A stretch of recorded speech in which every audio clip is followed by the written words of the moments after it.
एक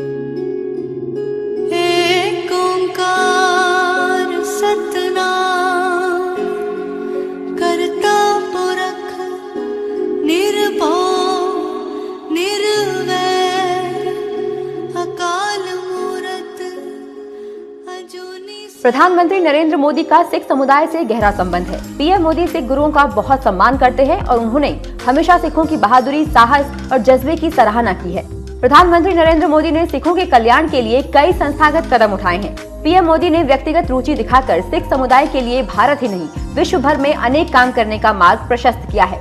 श्री गुरु नानक देव जी का 550वां प्रकाश पर्व वैश्विक उत्सव के रूप में मनाया गया। वित्त मंत्रालय ने इस पावन अवसर पर सोने और चांदी के सिक्के जारी किए। नेशनल बुक ट्रस्ट ने श्री गुरु नानक देव जी के संदेशों का प्रसार करने के लिए पंजाबी में 3 पुस्तकें जारी की।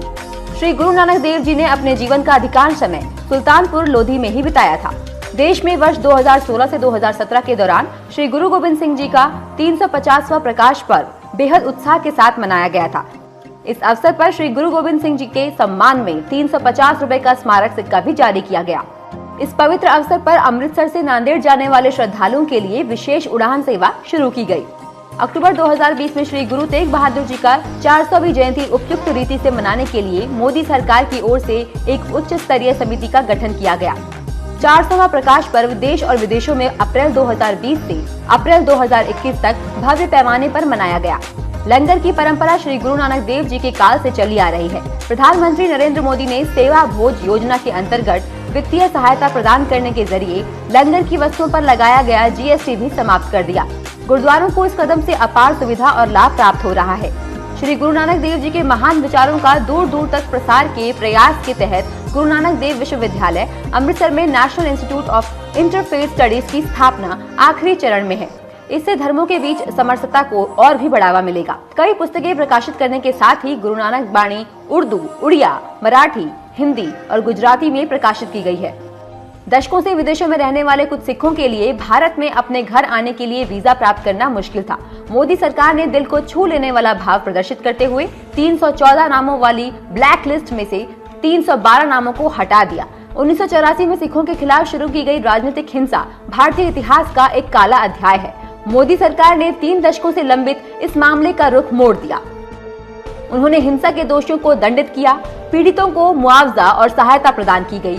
लगभग वे राजनीतिक हस्तियां जो बचती आ रही थी, एसआईटी के गठन के 3 साल के भीतर ही इंसाफ की गिरफ्त में आ गई। 1984 के दंगों के दौरान दिल्ली, हरियाणा, यूपी, राजस्थान, बिहार, झारखंड, मध्य प्रदेश, महाराष्ट्र और जम्मू कश्मीर के 3328 पीड़ितों के परिजनों को 5 लाख रुपए का अतिरिक्त मुआवजा दिया गया। विभाजन के बाद शरणार्थी के रूप में जम्मू कश्मीर में आए सिखों को धारा 370 के कारण कई अधिकारों से वंचित कर दिया गया था। इसके निरस्तीकरण से विभाजन के बाद पाकिस्तान से जम्मू कश्मीर आने वाले 1.16 लाख सिख शरणार्थियों को अब भारत के अन्य नागरिक की तरह आवास एवं मतदान के अधिकार मिल रहे हैं। मोदी सरकार जलियांवाला बाग की हृदय विदारक घटना में महान बलिदान देने वालों को उचित श्रद्धांजलि देने के लिए जलियांवाला बाग राष्ट्रीय स्मारक संशोधन विधेयक 2019 लेकर आई, ताकि राष्ट्रीय स्मारक का निर्माण किया जा सके। हाल ही में कोविड महामारी के दौरान नांदेड़ में फंसे सिखों के लिए परिवहन की व्यवस्था कर उन्हें घर वापस लाया गया था। श्री करतारपुर साहिब जी सिखों के पवित्रतम स्थानों में से एक है। श्रद्धालु सरहद पर भारत की ओर खड़े होते थे और दूरबीन के जरिए श्री करतारपुर साहिब जी की झलक दिखा करते थे। प्रधानमंत्री नरेंद्र मोदी के नेतृत्व में एक ऐसा ऐतिहासिक कदम उठाया गया जिसने सिखों का श्री करतारपुर साहिब जी में आसानी से प्रार्थना कर पाना सुनिश्चित कर दिया। मोदी सरकार ने पंजाब के गुरदासपुर स्थित डेरा बाबा नानक से करतारपुर कॉरिडोर के विकास पर कार्य किया और नवंबर 2019 में प्रधानमंत्री नरेंद्र मोदी जी स्वयं वहां गए और कॉरिडोर का उद्घाटन किया। इसके अलावा मोदी सरकार सिखों की धरोहर को लोगों के सामने लाने के लिए पर्यटन को बढ़ावा देने में कोई कसर नहीं छोड़ रही है। दशकों से दुनिया भर के सिखों की पुरजोर मांग के बावजूद श्री दरबार साहिब अमृतसर को FCRA पंजीकरण प्रदान नहीं किया गया था। प्रधानमंत्री नरेंद्र मोदी ने इस समस्या को हल किया। सितंबर 2020 में ये घोषणा की गई कि अब FCRA पंजीकरण प्रदान कर दिया गया है।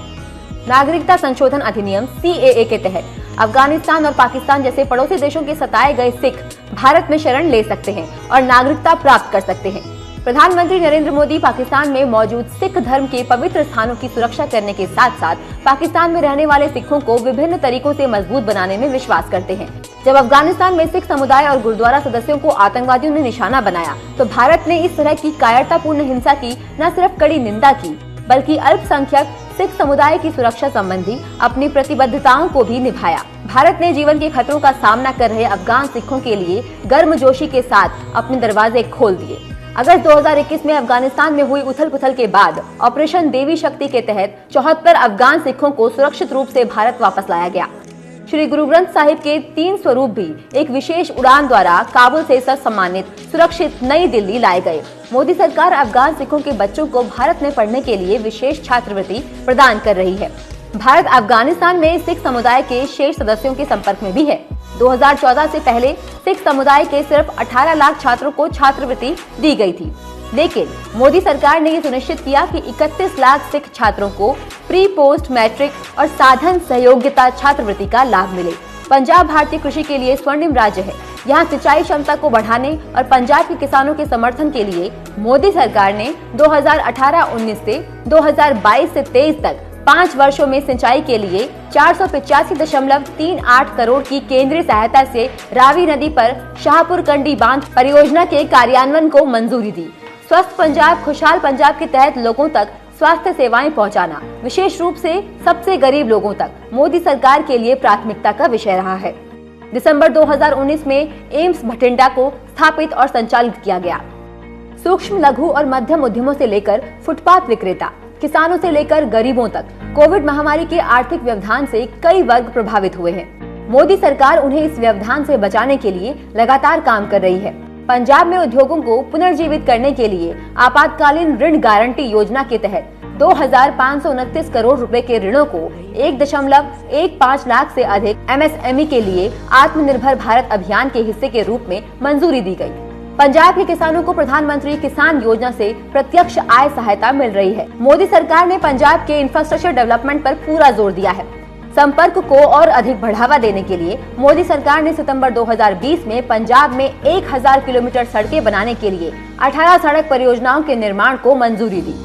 पंजाब में उड़ान योजना के तहत बठिंडा, लुधियाना, पठानकोट और आदमपुर के 4 हवाई अड्डों को हवाई संपर्क से जोड़ा गया है।